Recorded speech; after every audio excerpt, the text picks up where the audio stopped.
جزاك الله خير. السلام عليكم. waxaan salaamayaa sheekha magaciigu waa Haasim Awees Umar waxaan joogaa magaalada Afgoy ee gobolka Shabeellaha Hoose ee Soomaaliya.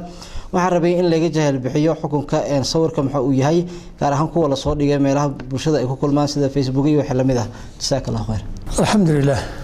طبعا mid Cabdiqaadir aad uma garano sawirka Facebook yada la soo dhigay xukunkooda muxuu yahay anu inaan dhiga ma banaan tahayba ma daawan karaayo ma fiirin karaaba ma garanay xukunka sawirku ama la soo dhigay ama la soo dhigin طبعا mid iyada xaraantinimadeedu ma habboona inuu hadal iyo muran galo sawir qaab daran oo qaawanaan iyo waxyaabo cawraada la soo bandhigayo kuwaasi sida tooska in loo bandhigana ma banaano dadku cawraadka la baneeyo in si toos ah sawir baahayn loo daawada cawraad xaraan ka ah ma banaana qofka sawirayana طبعا amise waa sawir ama qofka la sawiray in sawir rasaas la sameeyay arrimahaas asalahan ma banaana kuwaan in khilaaf ay galaan sax maaha wixii inta ka soo haray sawiradan photograph-ka iyo digital-ka sida culimadu isku hayaan weeye anu inaan ka xaraamta ahayn ba ila saxan ilaa iyo hadda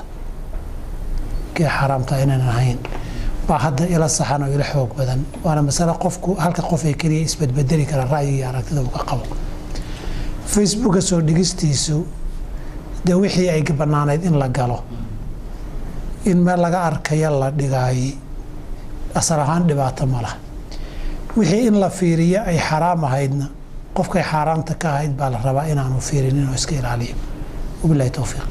جزاك الله خير.